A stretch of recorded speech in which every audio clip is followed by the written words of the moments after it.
In this video, we're going to talk about one of nature's most misunderstood birds, the vulture. Now, I know they're often seen as these grim omens, but we're going to uncover their fascinating and, believe it or not, vital role in our world. So, let's dive in. So, when you think of a vulture, what's the first thing that comes to mind? Yeah, probably that classic image, right? A dark figure circling way up in the sky, a sign of doom. Well, today, we're going to completely challenge that idea and ask the question, could they actually be some of the biggest heroes in the animal kingdom?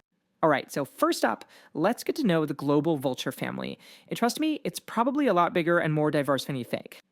Get this. There are 23 different species of vultures spread all across the globe. You can find them on literally every single continent, except for Australia and Antarctica. That makes them a truly global species. And here is where things get really wild. Even if they look so similar, the vultures we see around the world belong to two totally different, completely unrelated families. It's this amazing thing called convergent evolution. So you've got the old world vultures over in Africa, Asia, and Europe. They're related to hawks and eagles and find their food using incredible eyesight. But then you have the New World vultures in the Americas, and they're actually more closely related to storks. And they hunt using a powerful sense of smell. Isn't that crazy? Okay, so moving on from the big family tree, let's zoom in on family life, because vultures have a romantic side, but is genuinely going to surprise you. Seriously, you can forget what you think you know about romance in the animal world. Vultures are unbelievably committed partners.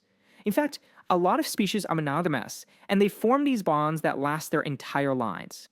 And this whole commitment happens in stages. It all starts with this beautiful courtship dance, where a pair will fly in these graceful, synchronized circles. Once they've bonded, they build a nest together, a nest they often come back to year after year.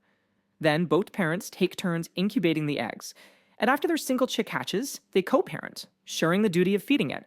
It's a true partnership, from start to finish. So, what are bees' devoted parents feeding their young? Well, this is where their ecological superpower really comes into play.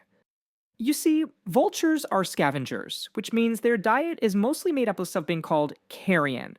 And as you can see here, that is the decaying flesh of dead animals, a food source that's just packed with bacteria and toxins that would be absolutely lethal to almost any other creature out there. So, how in the world can they eat something so dangerous? This chart explains it all. Their stomach acid is, well, it's extraordinarily powerful.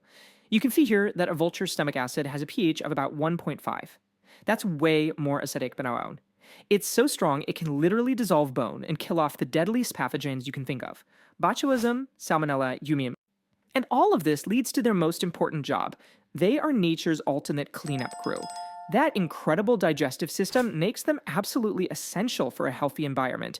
They basically sterilize the landscape, getting rid of disease-ridden carcasses and stopping potential outbreaks before they can even start. And they are so efficient. A group of vultures can strip a carcass clean in less than 30 minutes. So what happens when a whole bunch of vultures show up for dinner at the same time? You probably expect total chaos, but it is far from a free-for-all. I mean, food is pretty scarce and unpredictable, so you know the competition can get intense. So how do they decide who gets to eat first? Is there one dominant leader calling all the shots? Well, it's not really about a single chief. It's actually a fascinating hierarchy based on species. First on the scene are the biggest and most aggressive ones, like the cinereous vulture. They're strong enough to rip open the tough hide. They're followed by the griffin vultures, who come in large numbers to eat up all the soft muscle. After them eat the specialists, like the beauty vulture, who shows up late to eat the leftover bones. And finally, the smallest guys, like the Egyptian vulture, just hang around the edges and pick up any scraps. Each one has a role to play, making sure nothing goes to waste. Their social structure is incredible, right? But the unique adaptations don't stop there. Vultures have some truly astonishing survival tricks up their sleeves that, I promise you, will make you see them in a whole new light. First off, they are masters of high-altitude flight. One Ruppel's griffin vulture was recorded flying at an incredible 11,300 meters. To put that into perspective, that's 37,000 feet. That is the same cruising altitude as a commercial airliner. Just amazing. They also have some unique grooming habits. Some species will actually rub reddish soil into their feathers on purpose. Scientists think this might be a kind of makeup to signal their social status or how healthy they are to other vultures. Okay, this next one is a little unconventional. In really hot weather, vultures will often poop on their own legs. Yep, you heard me right. The evaporation of the liquid actually provides a cooling effect, kind of like how sweating works for us. It's weird, I know, but hey, it works. And when they're faced with a threat, they have a powerful, if not pretty disgusting, defense mechanism. If a predator gets too close, a vulture's go-to move is to projectile vomit. We're talking foul-smelling, semi-digested meat right at the attacker. That's usually more than enough to scare anybody away. And finally, while their lifespan in the wild is about 16 years, in captivity they can live for a stunningly long time. The record holder is a turkey vulture who lived to be 48 years old. So, let's just recap everything. From their complex family lives and lifelong partnerships, to their ironclad stomachs and intricate social structures, vultures are so much more complex, and way more important, than we ever give them credit for them.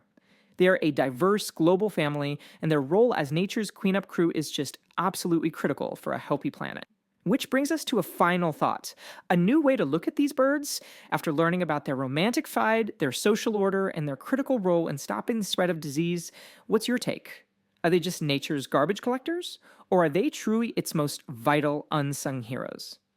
Alright, that is it for this video, everyone. Thank you for watching. Please make sure you're subscribed to our YouTube channel, and I'll see you in the next video.